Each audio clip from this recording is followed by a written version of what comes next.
Timothy Zahn mentioned a few times about that grass that was cutting them, and it made me think razor grass or something. I was like, grass MacGuffin? That's going to be Thrawn's downfall. He's going to trip and get stabbed on the grass. Yeah. Can you imagine? A brilliant leader just kind of gets tangled up some grass and dies. Just gets stuck and no one's around to help him. Yeah. Hello there. You found the Lost Holocron, an ancient artifact of lore and legends from a galaxy far, far away. Each transmission of the Lost Holocron, you will join an episodic discussion of media from the Star Wars universe. We will be your guides. Tim. Ahoy. Kyle. Project Adam, do it. Do it. I'm Scott. And we have Stuart. Howdy. Today we will be covering the material up to and including Chapter 23 of Heir to the Empire. So, Tim, tell us what happened so far. Well, Luke Skywalker is disarmed and immobilized in a sequence of events leading to his capture by smuggling Lord Talon Karrde and his lieutenant, Mara Jade. While appraising the situation, Karrde finds himself playing host to New Republic representatives. Offworld, Leia Organa-Solo has gone to ground on the Wookiee homeworld of Kashyyyk with Chewbacca, but she has already spotted one of her attempted kidnappers. Solo and Lando Calrissian fail to convince Karrde to provide logistical support for the New Republic, but during dinner, Grand Admiral Thrawn announces his own visitation. Karrde hurries them out of dinner to receive the Grand Admiral. Luke escapes his confinement and steals a Skipray, but Jade is not far behind. Stuart, what happened this chapter? Chapter 23, we have Luke has made his escape attempt in a stolen Skipray, but Jade is in hot pursuit. He skims the tree canopy to avoid notice from the Imperials coming into land from orbit. I wrote this. Why can't I read this? Just as he's about to pull a maneuver to shake Jade from his tail, he clips the trees and crashes into the forest. Back at the compound, Karrde receives Thrawn's landing party. Unaware of the crash, Karrde is unable to refuse the ostensible repayment for supplying Thrawn with Isla Miri. Thrawn orders his already prepared troops to investigate the crash. From behind the tree line, Han and Lando watch the conversation. Their chaperone, the Slicer Ghent, is anxious to get them back to the cover and safety of the Falcon. Ghent has little to offer to appease their curiosity, but it is enough for Han and Lando to investigate elsewhere. At the crash site, Luke returns to consciousness unharmed. Before he can escape, his moral compunction presses him to check on Jade, only for her to be lying in wait for such Jedi drivel. As they leave the ruined craft, Jade hears approaching ships that she recognizes as Imperial. They hide as the crash is searched and left. Luke struggles to convince Jade to keep him alive for the long trek to salvation. She's reluctantly won over by the necessity to send an encrypted transmission to Karrde using the idiosyncratic encoding shared between R2-D2 and Luke's captured X-Wing. I thought Luke was going to go straight up. I didn't think he was just going to start going in a random direction and then hit some trees. Well, okay, so you know what I was thinking? This is probably the first time he's ever flown without any kind of connection to the Force. Oh, okay. I was like, he gets into the cockpit thinking, oh, this is a piece of cake. I can fly, no problem. But then, even when he was just a little kid on Tatooine shooting womp rats with his T-16, he still had some kind of connection to the Force, whether he knew it or not, right? He had performance-enhancing drugs his whole life. Exactly. Exactly. And he's crashing hard. Literally. Doping on the Force. Yep. He had aim assist on, and now he doesn't have it. Oh, jeez. Oh, so, yeah, because I thought it was funny that he said he was playing with it a little bit, and he was like, oh, yeah, this is kind of like the snow speeders on Hoth. Yeah, they're kind of heavy and clunky. I can kind of feel like this. Oh, yeah, I could probably master this with, this is the first time he's doing this. He's saying that he can master the flying of this craft, and then immediately crashes. Yeah. Yeah, no, that was really funny. What do they say? How Mara got caught up in what was it? The tailspin or tailwind? Or something? He crashed so hard, he crashed her too. Yeah.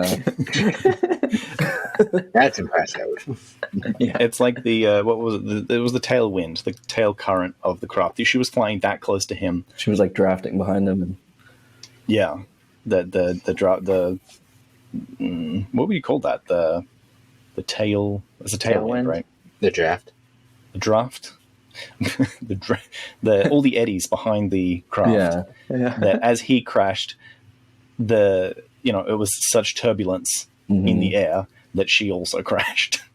Well, I also imagine them being among a lot of trees, right? Wouldn't the trees kind of obstruct all the tailwind and everything? That's interesting. I think none of us are fluid dynamic physicists, so it's hard to tell that interaction between the tree canopy and the... I just imagine the trees obstructing most of the tailwind and it not being that big of a deal for her. I don't know. That's just what I'm imagining in my head. But Let's contact Timothy Zahn right now. Yeah, exactly. You know what? Speaking of the canopy, they talk about how dense the canopy is constantly. Right. How did they survive this crash and not hit 40 trees on the way down? I don't know. There was more technobabble about inertial dampeners and some sort of like futuristic airbag as well. I can't remember the phrase that they used, but they did say that There was some something sort of like balloon. that, yeah. Well, and these trees are like, apparently they're all metal, or they have like metal within them somehow. Yeah, so it seems like it would be right, like, 10 times as hard to hit one of these trees. Oh, Magneto would have a field day on this planet. Oh, right? Yeah, so they must have like really great safety precautions on these shuttles. Amazing. Yeah. Well, are they? They're not shuttles, are they? They're some sort of Skipcraft? Skipray blast boats. So are they fighters or? I don't know why. I just picture those boats that they use in like swamps that have the giant fan on the back of them. Well, I was thinking of like the little hover barge thing that they had above the Sarlacc in Return of the Jedi. Oh, okay. I was thinking of maybe that was like a Skipray or Skipcraft, but then it sounded like it was a lot more enclosed after he crashed. Wait, we have we have technology. We can look up what it looks like. Yeah, No way. it says it's a heavy starfighter. I was imagining a starfighter with like some extra cargo space on it. It kind of looks like Yeah. a fish. A fish? A little bit, yeah, because it did say that it had like a dorsal, ventral. The ventral that. tail was the thing that got caught. Right. Oh, that's what And they're flying. I think Ew. they did mention a dorsal fin of some type, like a It has an ugly spaceship. dorsal wing. I'm sorry, like a guys. dorsal wing. Ugly. Yeah, it looks terrible. The powerful Skipray blast boat. Yeah. Powerful. To the Wikipedia. Oh, that's weird. Yeah, right? This also says class as heavy starfighter. It doesn't look very big or heavy, but that tail thing in the back is just weird. Yeah. Why? I'm not digging this. No. Yeah. The Ooh, they have a starfighter deck plan. is a Okay, so small it has some maneuverable seats in the starship back. designed for combat. So it is designed for combat. Yeah, and it has a few seats in the back alongside the main cockpit. So it must be bigger than an X-wing, right? I'm Yeah. guessing. Definitely. I like how the price of it is here. Yeah, I saw that too. Yeah. 285,000 credits. I can get one used for 150,000 credits. Exactly. The Imperial Oh, yeah. Sourcebook Second Edition is apparently the source of that that price. Oh, there's a canon article. So it made it into canon. Oh, okay. Oh, sweet. The canon article is a single sentence. Oh, is it? Yeah. No. This is not for multiple people. It says minimum crew 1, passengers none. If you look at the size of the windshield cockpit area, it looks like it can only hold like one person, maybe two at the most. But No, but they have like a flight deck plan. Oh, they actually, no. It does also say crew 1 pilot, 1 co-pilot, 2 gunners. 2 gunners. Ah, there you go. Oh, okay. It doesn't look much bigger than a snowspeeder, but I guess if they can hold 2 more people. Oh yeah, and the tails, the tail flips around as well. Okay, I was wondering about that. Yeah. We were talking about starships before, but the Mandalorian's gauntlet. Oh yeah. So it might do a little bit of something like that, but it looks way less cool than that. Right. Yeah. Yeah. It's better in the horizontal formation rather than the vertical one. Yeah. And Luke thinks he can master this thing when it's like spinning all around in circles and. You know what? The the main compartment of it kind of looks like the Y-wing compartment as well. You mean like the front end? Yeah, the front end. Yeah. It kind of looks like a Y-wing, just with the engines all changed up. Oh, pretty fun. This is the first appearance of this. Oh, nice. Okay. Heir to the Empire, first appearance. And if you look at the quote, it says, Skipray blast boat here, unidentified Zahn, Concentorium pilot. So what I'm getting from this is that they're basically chasing each other in minivans. Essentially, Seems like it. yeah. Minivans with turrets on the sides. Yeah. Okay. So if you go down a little bit, you'll see like the side profile of it, and that doesn't look so bad. No. It still kind of messes with me. A little bit. It doesn't look My terrible. question for this is, what was Mara's plan? Because she was right on his ass, so she wasn't going to shoot him down. Was she just going to chase him until he was out of gas or something? I don't know. Yeah. So was she flying the same thing? Yeah. Yeah, she was flying Yeah. the same thing. I'm guessing that she was going to fly to disable him because you take out something like either the engines or... Because if she's quite experienced in this, she might be able to do some sort of like surgical strike on this craft to take it out of commission so that she can then board him and arrest him in the civilian sense. Or do like a pit maneuver on him or something? Doesn't she want to kill him? Well, she Yeah. does, but... I mean, Yeah, what does maybe the she word was- want mean? If she wanted to, she would have by now. Yeah. Well, even she says, we don't all get what we want. Yeah. I mean, she also wants answers from him, so Well, that's true too, yeah. she wants to gotcha. extract that information. I would like answers too. Uh-huh. Yep. Yeah. But I do feel like we started getting a glimpse. So, Yeah. She's starting to crack. yeah. And it's nice. I'm appreciating it. Yeah. I wrote this note, but I can't remember the context, so please remind me. Something about Luke's flight hours in his X-Wing is, he said in the last 5 years, he spent 3,000 hours flying. Oh, he was talking about the connection between R2 and the X-Wing, because she was like, how can he decrypt it into the X-Wing? Yeah, right. Like sending the transmission to the X-Wing. Right, okay. If R2 sent the encrypted message up, the Imperials would have to have intercepted it as well. So they would have had to have encrypted. She's like, oh, well, how is Karrde going to decrypt it if it's so good that the Imperials can't? So he said, I'll just have R2 link it to the X-Wing, and then the X-Wing can decrypt it. Right. Yeah, and so he was saying that R2's had so many hours with the X-Wing that he's made a... can't remember how she described it, but some kind of connection to it. He basically rewrote the code of how it works. So it's exactly. So the X-Wing and him are like buddy.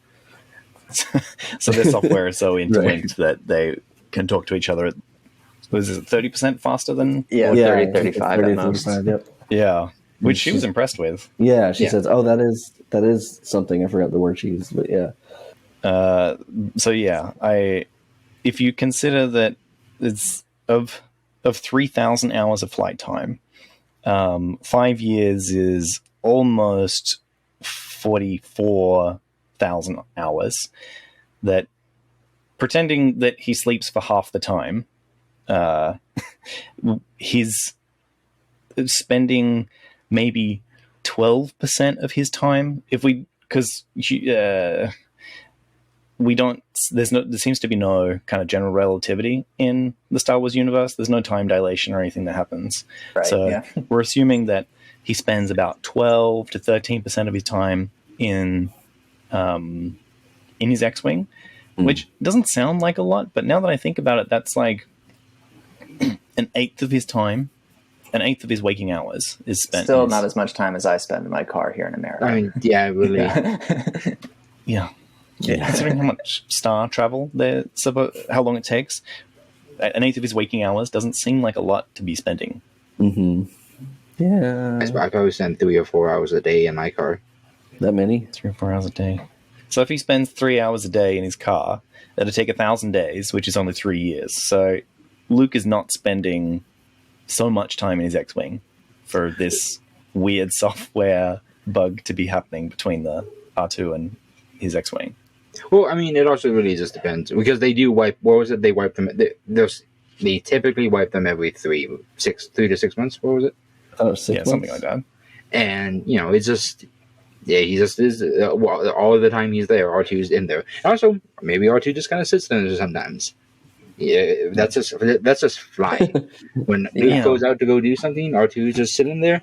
He's probably working on the thing. Yeah, probably. Getting cozy with the X-Wing. I mean, what does R2 do? What does R2 do in his downtime?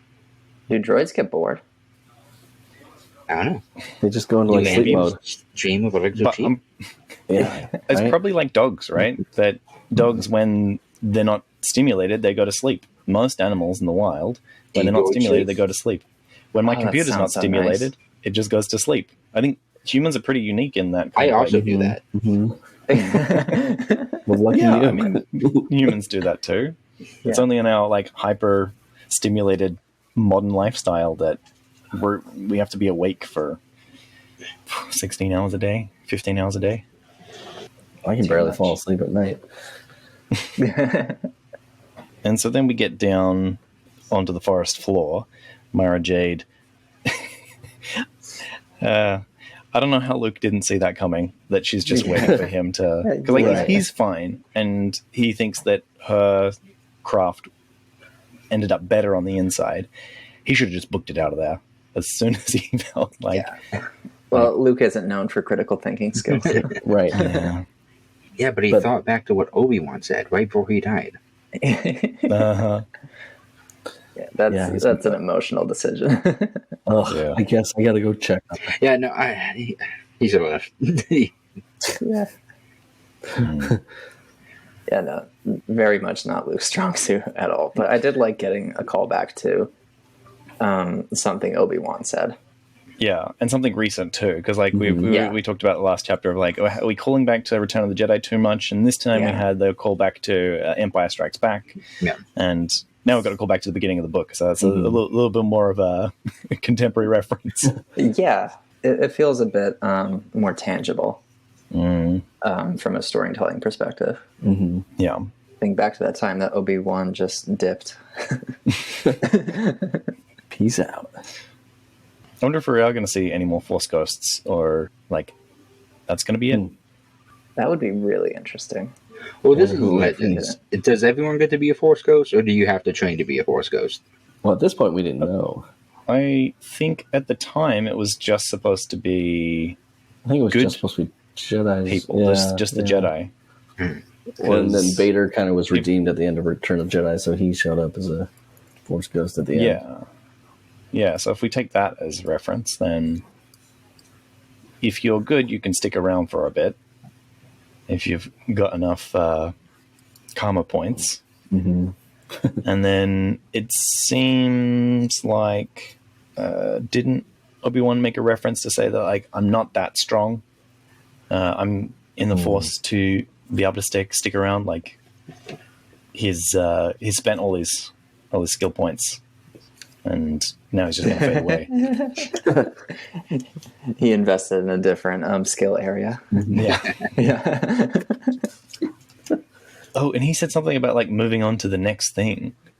That there is something else, another great journey waiting for him. Oh. Is there like... Right. I'm looking at it right now. The distances separating us have become too great for me to appear to you in any other way. Now even this last path is being closed to me. But what distance was it? Well, that's how Force Ghosts talk. The decision is not mine to make. I have lingered too long already and can no longer postpone my journey from this life to what lies beyond. Mm-hmm. So, is he a reliable narrator, or is that just his perspective that we're seeing that there is something else beyond? Or is Timothy Zahn hinting at some sort of like next plane of existence from the Star Wars universe? Or is Obi-Wan bored of hanging around Luke and wants to go on other things? Yeah. He wants to go do some cool ghost stuff with his cool ghost friends. Right. Yoda got sick of his questions and just died, so maybe that's what Obi-Wan's doing. He did die. He got asked like 6 questions and then passed away. Yeah. I still feel like the whole Force Ghost thing still isn't like quite clear, even in canon now. Yeah. Yeah. I don't think it's up high on their priority list at the moment. Yeah. Next one is just all going to be about Force Ghosts. It's going to be a Force Ghost adventure. I would honestly be down, actually. Ooh, Force Ghostbusters. Ooh, It's a dark side cult that tries to dispel the ghosts of the Jedi that are trying to stick around. Yeah, I don't think a movie would be good, but I think like a little short story like of a Visions episode. a Jedi's like path on the beginning of Force Ghost, or that's like what they see. I think it would definitely be a more of a Visions thing more than a Tales of the We Jedi got thing. something like that in the Clone Wars with an arc that Yoda had, where he went like on a deeply spiritual journey, and at the end of it, like Qui-Gon was like, "Oh, hey, here's how you become a Force Ghost," basically. They're probably one of the remember best that. arcs in Clone Wars. Yeah. And then he has to fight Dark Yoda. Yeah. Yeah. Classic. But I'd be down for like a trippy next plane of existence Force Ghost adventure. Yeah. Mm-hmm. It'd be hilarious if like none of them could understand each other though, because of the way Force Ghosts talk. But I do like that moment of Luke referring back to it and being like, "Oh, this is the kind of person I'm gonna be. This is the kind of space pope I'm gonna be." And then Mara's just like, "Nah." Do you think she tipped a hand a little bit too much when she used the lightsaber to chop up the tree? Yeah. Although I don't know if she cares at this point. No, yeah, she's... I think she's very much trying to prove herself to Luke in some ways. yeah, it does feel a little bit like schoolyard aggression. Like she's overcompensating. Yeah. Well, she did mention that she also was doing it to show off that she did know how to use it. That's what I'm thinking. Like, is that too much showing a hand of, like, who she used to be to this guy that supposedly means nothing to, but also everything? Right. He had to have wounded her pride like crazy. Yeah. In the previous chapter, we did bemoan her, say, being angry at the universe, but I do feel like, yeah, she is very angry at the universe. She's feels very impotent. She's been stripped of everything, and yeah, she's just somebody angry at a whole loss of power and has, trying to take it out in any way she can. She just happens to be expressing it in a very memeable way. Yeah, honestly, it is a bit confusing. I mean, I guess it's me personally. If I did have my life completely ruined, and there was somebody I felt is so responsible for it, it would just be, I'm either going to move on and do what I can in my new life, which she has, it sounds like she has a good life now. Yeah. And she isn't letting this go. So, I don't know. The fact that she has questions, it's like you're dragging this out a little too long. She must have a dark side background. Yeah. So I'm wondering if Luke wasn't a part of this, would she use her position with Karrde to eventually pursue him at some point? Or would she just let him go and forget about him? Oh, I see. That's a good question. Did she move on and then he showed up and now she's mad again? I'm kind of thinking that. Because that's fair. I'd get that. Yeah, totally. I think it'd be, given that Luke is extremely famous in this universe, it'd be hard to move on from that. And her moving out into the middle of nowhere with some independent contractor is part of that, trying to move on and just get away from it all. And then Luke just keeps pushing herself into his life. That's a good point. Yeah, because he got a major governmental position. Well, that's true. Yeah. And now she's going outside of that system. That's true. Yeah. And if he's a space pope, then he better have some really good space pope mobile with bulletproof glass and blaster proof, lightsaber proof, whatever, Vorn screw proof glass. So The New Republic doesn't have the budget. That was another line that I thought was super interesting in this chapter, is that Maru said that that he was more than just his last name. But it was just like, I thought Skywalker was just like a nothing name. Is it the fact that there are now two notable Skywalkers, or? I don't know. I thought that too, because I thought it was supposed to be a pretty common name. But you know what? There's like no other Jedi in the history of Jedi with Skywalker, unrelated. Or there's no other famous characters in any of the stories with. I mean, why would they write that? But still, it's just. I don't know. It's a little odd, but I interpret it as like he just became like such a well-known figure and almost a legend to like the whole galaxy. Yeah. And I thought she was thinking that maybe just that like one or two accomplishments was like all there was to him. And now she's like, oh, he can do some things. He peaked in high school. Yeah, basically. Yeah, these two chapters really hopped between them. Yeah, it kind of pulls back to what I said in the last chapter, that like there are so many points of view in this that it kind of seems like a little bit of arbitrage with where they're trying to draw the narrative line of like, this is the next chapter and this is the next chapter, because like, I don't know enough about where people draw these lines, or like that people structure chapters in a particular way that has its own kind of circle to it in storytelling. But I don't know, Tim, did you study anything like that? I did, and I realized it was all bullshit. Yeah, that's how I feel too. Or realize the thing I first think of is like the 3-act structure with screenwriting. And the structure itself gets hammered in so much to people. And I feel like it's quite popular because if you're like a film producer and you're focusing more on the business and just getting movies made, then, I know like what an act is. I know what each one's supposed to look like. I know where they're supposed to end. And if a script fits these few beats, then it's a good one. I can invest in it and I don't have to spend much time, studying it, basically. Put that much effort.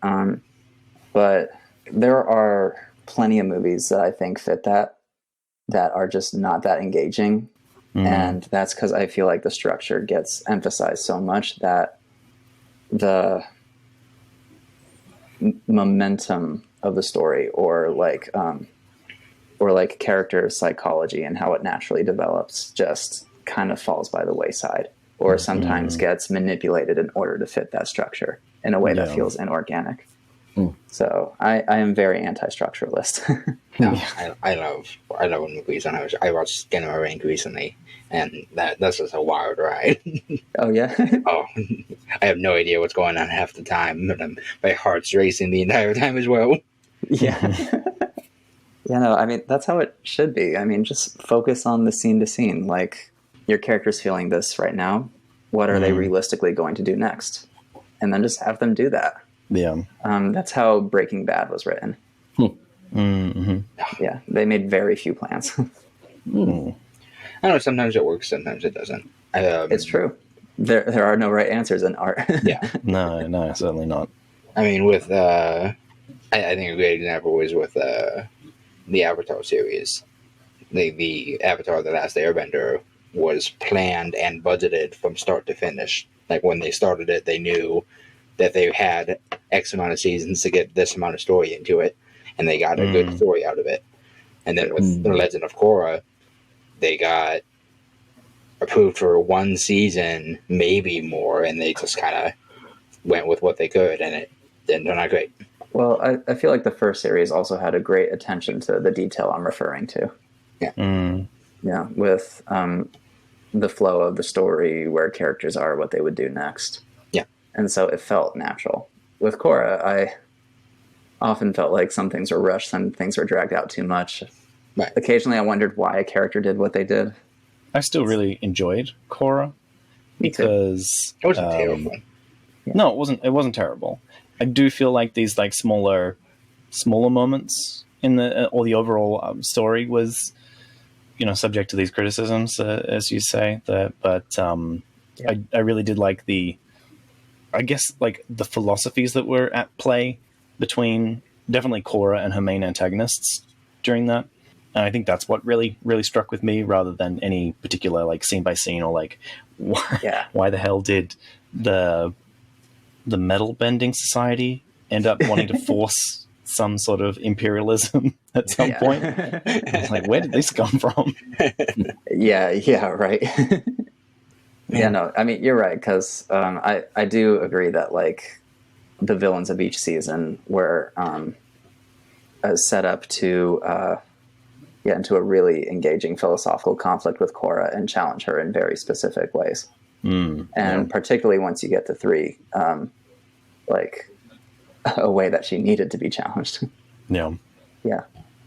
That's sort of it's sort of an Avatar podcast. I know, right? They're starting back up again. I'm very excited for the new movie coming out. You'll have to count me out of that because I have no idea what you're talking about. Yeah. Scott, you should check it out. It's a good show. Oh, I mean, I believe it. Yeah, I don't doubt it at all. Let's all get together and watch the new movie coming out. I'll tell you what, Tim. If you watch Venture Brothers, I'll watch Airbender. I will not take that bet. Damn it. I'm sorry. I cannot be relied on to watch any recommendations. I go with what I feel. How many seasons of Venture Brothers is there? There's only 3 seasons 7. of Avatar. Was that all?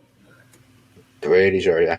Well, once we get into Korra, there's 4 seasons, but we think of them as separate shows. Wow, I don't know why I thought it was like a really long, like crazy long show.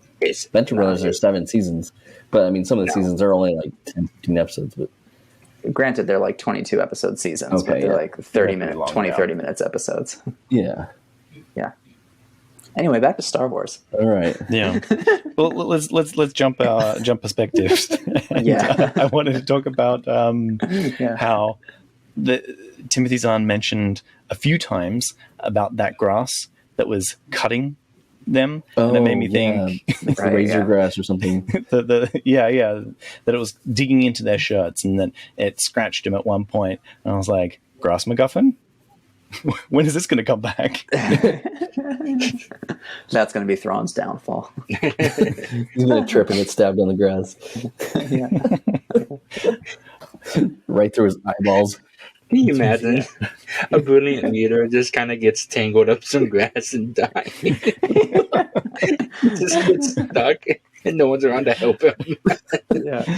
Or he sees one of the characters get cut and realizes they bleed the same, and he has a change of heart. Well, I was going to say that maybe it's something that Thrawn notices, that their shirts are all scuffed in a particular way, and he's like, I know exactly how you were... You were laying in that patch of grass 20 feet over there. Yeah. And then that's how he realizes that Karrde is not playing straight with him and turns on him. But like, I mean, it was Han and Lando and Ghent there. Okay, so he would only realistically see Ghent, because if he sees like Han or Lando, he's like, "Oh, arrest them on sight." No. But like, they get Offworld, right? And so Han's wearing his jacket that he never washes, and it's got the scuff marks on it from the grass that they see elsewhere in the galaxy. They meet somewhere, and he's like, "Hold on, I recognize that particular cut on your vest. Right. That was all the way from Merca. You must have been there while I was there." He has the big brains. Right, had the very particular kind of weathering to say that it's been 5 months down the line. 5 months ago, I was on Merca. You were on Merca. God isn't playing straight with me. It's very funny you mentioned that Han doesn't wash clothes. I feel like Lando changes clothes 3 times a day. Oh, absolutely. Of course he would. He has an evening cape and a morning cape. like in Spaceballs, how the princess is carrying like the giant suitcase full of that's like Lando through the forest. Hold on, I've got just the outfit for traipsing through the forest. I do love how the Solo movie made him have a closet full of capes on the Falcon. Yeah. But it's like, oh, I'm going to lay down on the grass. Okay, I got to change my shirt into my grass laying down shirt. It's a very obscure reference, but there's a show called Class of 3000, and one of the characters changes outfits several times, and there's a point where he jumps into a swimming pool, and as he's exiting the swimming pool, he's wearing different swimming trunks. Is it a live action thing or an animation? No, it's an animated thing. That's hilarious. I did feel like in this chapter, and we've been getting more of it recently, that Han sassiness is coming through, and it feels very Han. It does. He's probably less nervous now that Leia's with the Wookiees. Yeah, probably. Yeah.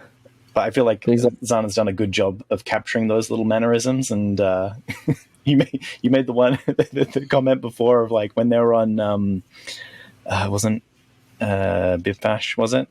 And he's making the call to Admiral Akbar. Yeah. Oh yeah. I don't like your tone. Well, I don't like it much either. Yeah, right. Yeah. No, I do feel like he's writing him very well. Yeah. Yeah. He probably feels the closest to the movies to me out of the characters. Yeah. Chewbacca feels the furthest.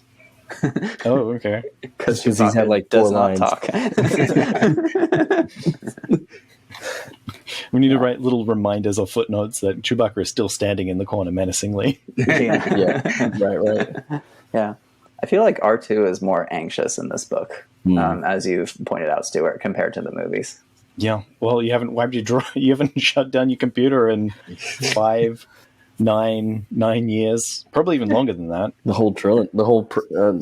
I mean, R2 has never had a memory wipe, right? Even in the prequels, C-3PO gets his memory wiped, but R2 doesn't. Yeah. Yeah. Well, R2 has to tell a story though. Yeah. He's got to win the fan fiction contest with the Wills. Yeah. Uh-huh. Yeah. And I like the image of Ghent being like a little bit whiny as well in the chapter. Like, come on, we gotta go. They're gonna spot us. I don't know. It's just some Grand Admiral or something. I gotta pee. Yeah. He's such a teenager. Such a whiny teenager. He's like, I'm gonna miss Avatar. I'm gonna watch it. I'm gonna go. Come on, the new episode of The Lost Holocron's out. I want to go listen. Yeah. I need to find out what's happening to me right now. Right. And you know what happens to me in the next chapter. He's worried about his self-image. He wants to know what people think about him. Yeah. Oh, they're making fun of me. Oh no. Our first negative review. Character from One the star. I don't think their opinions are based on anything real. Yeah. Wild misinterpretations of the material. They talked about Kirby for a long time.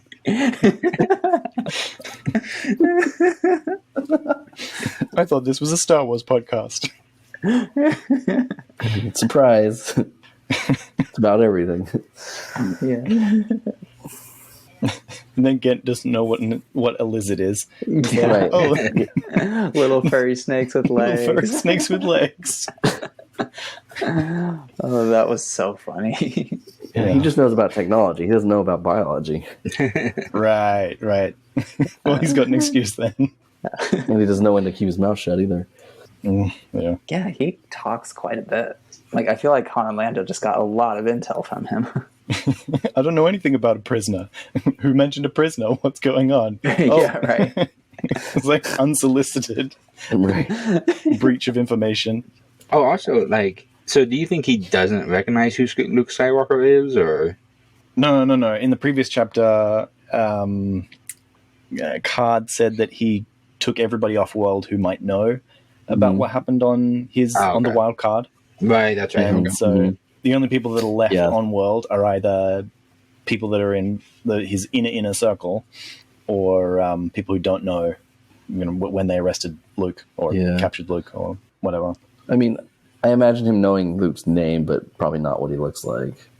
If he had heard like, oh, they captured Luke Skywalker, maybe he would recognize it. But I mean, at this point, I don't think he was told who they captured. But if he was eventually told, oh, they captured Luke Skywalker, he might know the name, but not, if you were to see him, I don't think he would recognize him. No, I think Luke is more famous than that. Like, everybody would know. Yeah. But I mean, there's always that like? one person that like never watches the news or keeps up with pop culture. Yeah. But also, Ghent is a slicer, so I feel like he should be like pretty well informed. Well, that's true. Yeah. Which of the four of us don't watch the news, Tim? Stuart, are you saying you don't watch the news? I don't watch the news. I mean, I don't watch it. I just read headlines. Yeah, I don't watch it. Like, every I once in a can while, do listen to it or whatever. Social media. All my news comes from the people around me that just tell me stuff. Like, oh, did you know that this happened? I'm like, no, I didn't know that the Prime Minister of Japan was shot. That sounds like a nice existence. Yeah. Do you recommend it? Yeah, Should I no, try I it? recommend not listening to the news. Getting your news from people seems to be Oh, yeah, absolutely. easy. Well, If there's anything significant enough to impact my life, I'll find out about it. yeah. Yeah, exactly. Going to the perspective before this one, I love that the Imperial shuttles were perfectly synchronized. Yeah. That seems something like exactly what Thrawn would do. Yeah. Wait, who's the one that made the comment about the Imperial parade? The parade ground expertise hasn't wrote it. That was Aves? Aves. Whatever we Aves, want to call them. Yeah. Oh, isn't Aves his like administrative assistant or something like that? Yeah.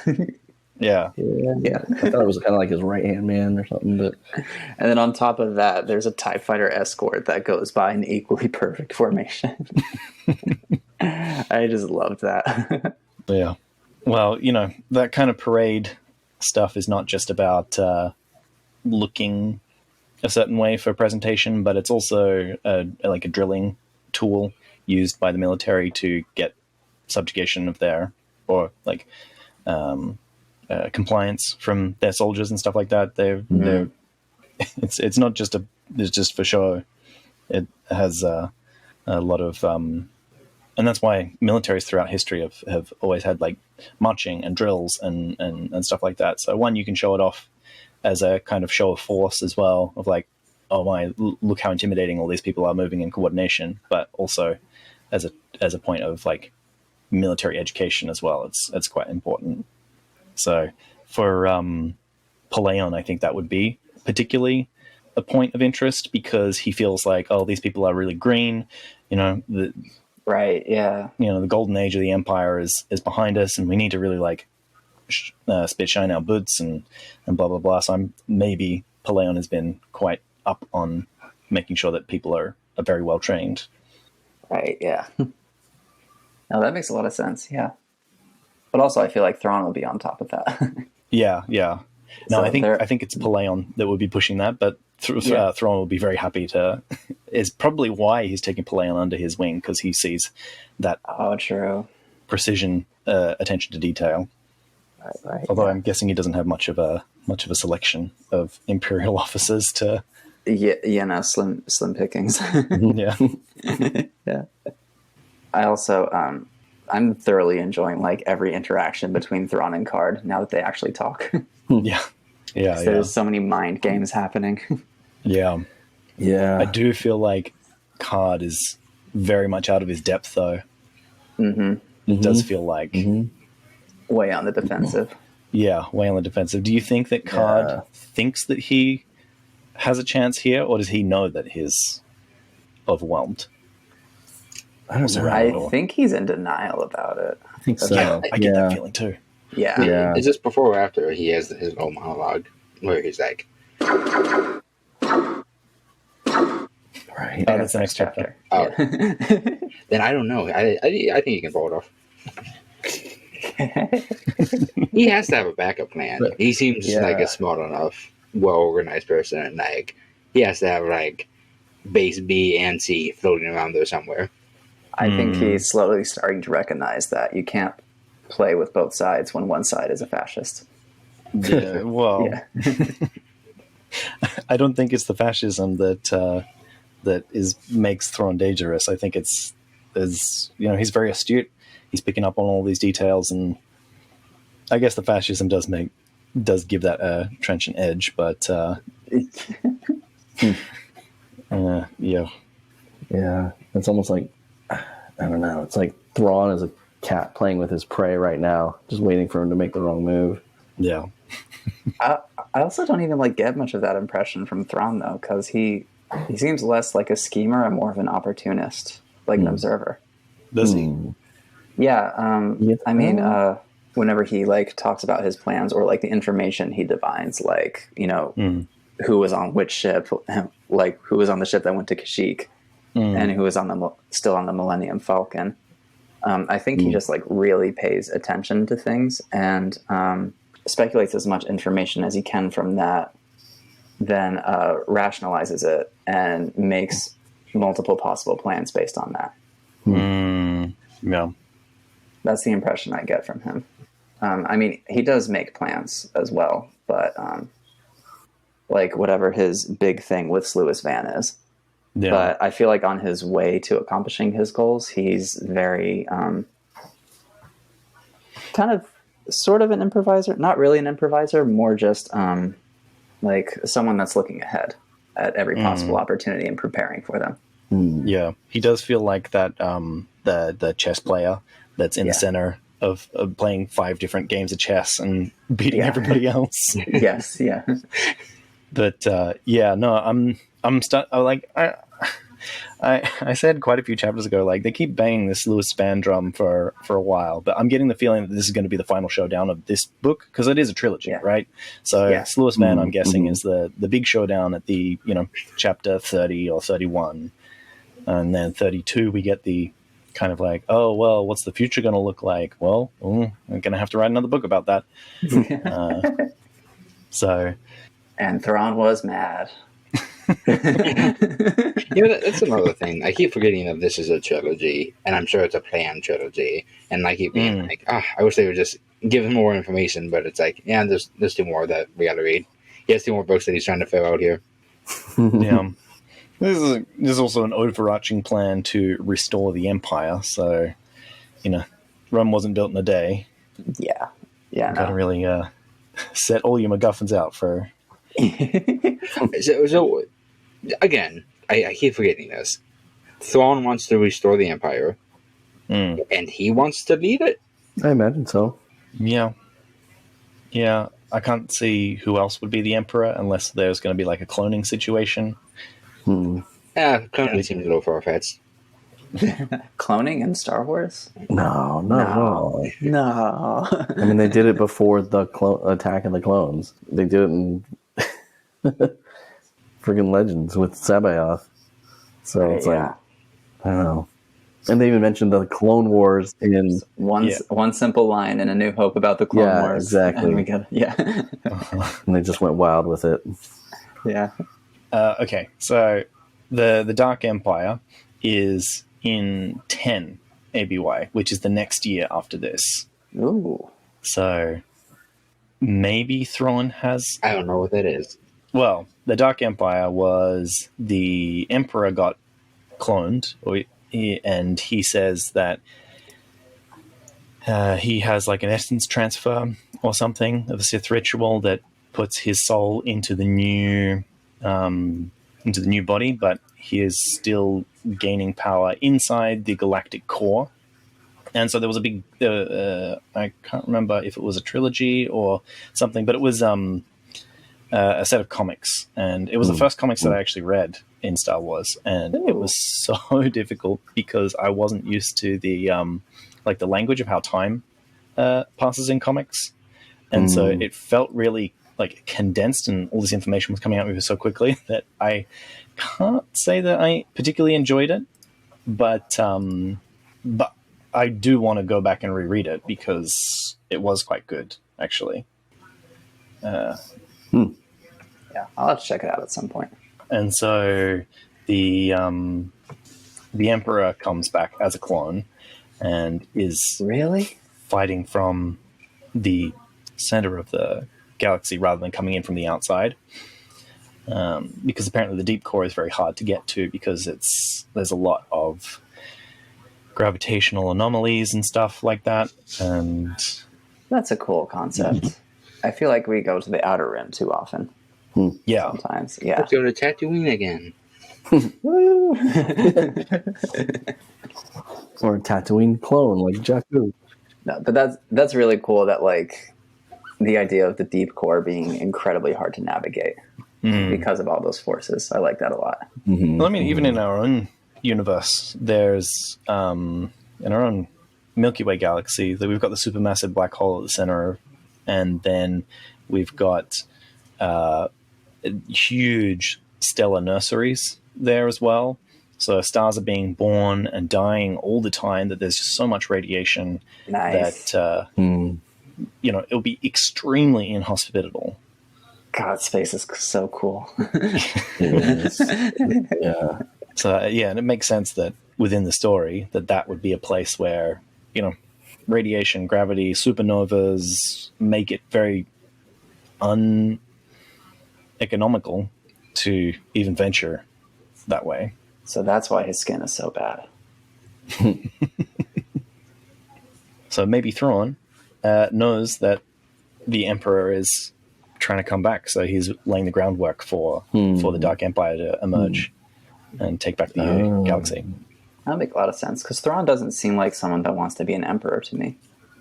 No. I think he enjoys the challenge of war. I think he enjoys the game. Yeah. I think he always wants to be maybe just a Grand Admiral. Yeah. I think he would get really bored in peacetime. He joins a chess club and gets like really, really into it. Chess club, yeah. That, or he's going to start his own rebellion in an alternate timeline. Thrawn is the leader of a rebellion against peaceful empire. Or maybe he'll start his own podcast. That's honestly a hilarious thought. All right, I conquered the galaxy with this empire. Now time to take it down.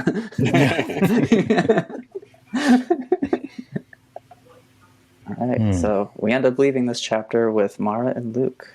Back to that lightsaber moment. Yeah. Yeah. And I believe Thrawn mentions he's going to be sticking around a bit. Does he? Yeah. I'm not actually sure what Thrawn is doing there. I don't think he says it. I think he says that in the next chapter that they're gonna have to say it around. Yeah. But I don't think he actually mentions it to Karrde or anything. I think he's just talking to his subordinate, being like, "Yeah, we're gonna have to hang out on him for a few days and wait for them to come out of the jungle." Mm-hmm. Yeah, so I'm not actually sure if he's showing up just to put pressure on Karrde, since he said that he wouldn't help with the Luke Skywalker investigation. Yeah. I like how things are converging now. Yeah. Yeah. And I'm interested to continue exploring those in the next chapter. Mm-hmm. Yeah, I do like the new adventure with Mara and Luke, through the forest. I think that's interesting, and I think it's going to be cool.